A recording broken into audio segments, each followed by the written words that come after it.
revolution now.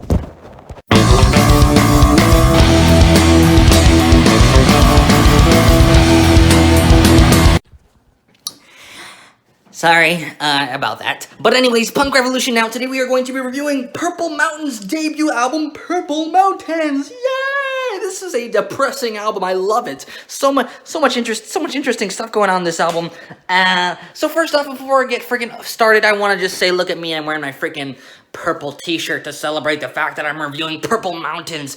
I know it's not quite purple, it's more of a lavender, but it was like the first thing I saw in my closet that looks relatively purple. But anyways, let's take a look at the freaking album cover. I really like this album cover. It's just like it's just a collection of really nice kind of purplish photos that they kind of threw together. I bet they probably took a bunch of photos trying to decide what is going to be the best photo to make our album cover, but they were like, I like all the photos, so let's just put all of them on, and that's going to be the album cover, and I think it's really cool because you got a bunch of photos which are really nice to look at. Anyways, let's stop talking about the fucking purple, stop talking about my fucking t-shirt, stop talking about the fucking album, let's fucking talk about the music. This is David Berman singing and writing these songs, writing the lyrics. David Berman, for those of you who don't know him, you might know him from the band Silver Jews, a 90s and 2000s indie rock band with influence of Americana and folk rock and a little bit of alt country feel to some of their songs. So if you like Silver Jews, you definitely have to check this fucking album out, because this album is David Berman writing some stuff that is on par with the best of Silver Jews. This is a fantastic album. Really impressed with it. Kind of a comeback album, you can kind of think of it, because this is like David Berman's first album in like 10 years or some shit like that. I don't even know how long. But I don't even want to call it a comeback album, because he just comes right out with the freaking stuff that's right on par with the stuff he stopped writing. And like I said, very depressing. If you like Silver Jews, you can expect some instrumentation that's very similar to Silver Jews, which is like folky, I already said folky, Americana, indie rock.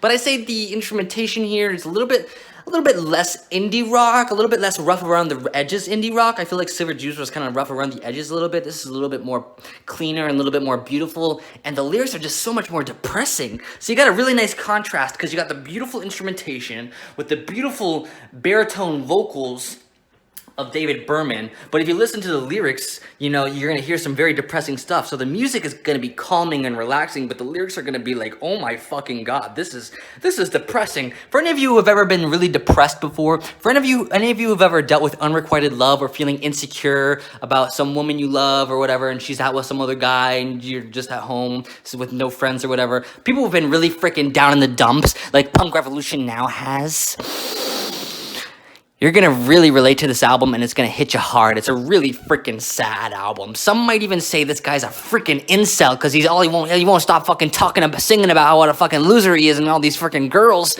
are he can't fall in love with them. You might even think he's fucking joking. You might think he's fucking being sarcastic, but he's not. A little backstory to this album: David Berman went through a divorce a few years ago, so these freaking lyrics and these freaking songs, he's not fucking joking around. He's really fucking depressed here. These are really depressing lyrics. So warning, if you listen to this album and you pay attention, you might get depressed too, because it's really freaking sad, which is kind of awesome. I kind of like sad music.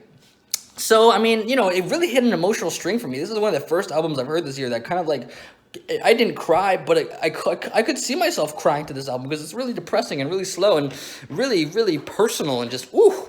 Wow, and beautiful instrumentation, beautiful background vocals, beautiful bells and maracas, and beautiful instrumentation. They got all sorts of stuff in it. So really freaking fantastic. If you like Silver Jews, please go check this out. This is a fantastic album.